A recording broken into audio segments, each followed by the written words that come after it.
ভাষা শহীদদের প্রতি শ্রদ্ধা নিবেদন করতে ২১-এর প্রথম প্রহরেই শহীদ মিনারে হাজির হয়েছেন ডাকসু নেতারা। তবে এই শ্রদ্ধা নিবেদনের বিষয়ে ছাত্র সংসদের সব সদস্যকে না জানানোর অভিযোগ তুলে ক্ষোভ প্রকাশ করেছেন ডাকসুর কার্যনির্বাহী সদস্য সর্বমিত্র চাকমা। বিটিভির সৌজন্যে পাওয়া শহীদ মিনারে শ্রদ্ধা নিবেদনের লাইভ অনুষ্ঠানের একটি স্ক্রিনশট ফেসবুকে শেয়ার করে সর্বমিত্র লিখেন, হেমা চাকমা, ফাতেমা তাসনিম জুমা, সর্বমিত্র চাকমা, রাফিয়া উম্মে সালমা অ্যান্ড আদার্স, আমরা বাংলাদেশ টেলিভিশনের বদৌলতে জানলাম ডাকসু শহীদ মিনারে পুষ্পস্তবক অর্পণ করতে গেছে।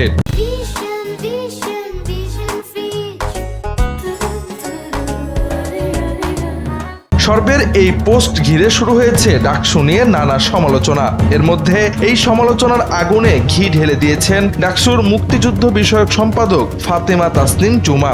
আনুমানিক রাত ১২টার সময় ফেসবুকে পোস্ট দিয়ে ডাকসুর আর দরকার আছে কিনা প্রশ্ন করেন তিনি। এরপর লাইভের স্ক্রিনশট দিয়ে শুধু ডাকসু লিখে লাভ রেক দিয়ে করেন নীরব প্রতিবাদ। তারপর দেন লম্বা এক পোস্ট যেখানে লিখেন, শহীদ মিনারে প্রথম প্রহরে ডাকসু কখন ফুল দিবে ২ বার জিজ্ঞাসা করার পর জানানো হয় কেবল রাষ্ট্রীয় প্রোটোকলে সিনেট সদস্যরা সিলেক্টিভ পাসে যাবে, কিন্তু পরে দেখা যায় ওই পাস একটি দলের ইউনিয়ন পর্যায়ের কর্মীদেরও আছে, নেই শুধু ডাকসুর। জুমা বলেন, প্রভাত ফেরির চিঠি ভিপি, জিএস, এজিএস এর কাছে আসলে তারা বিষয়টি জানায়নি। যদি সিনেট সদস্যদের পক্ষ থেকে ফুল দেওয়ার পরিকল্পনা থাকতো গ্রুপে জানানো যেত, বা পরে সবার এন্ট্রি থাকলে সময় জানিয়ে উপস্থিত থাকতে বলা যেত।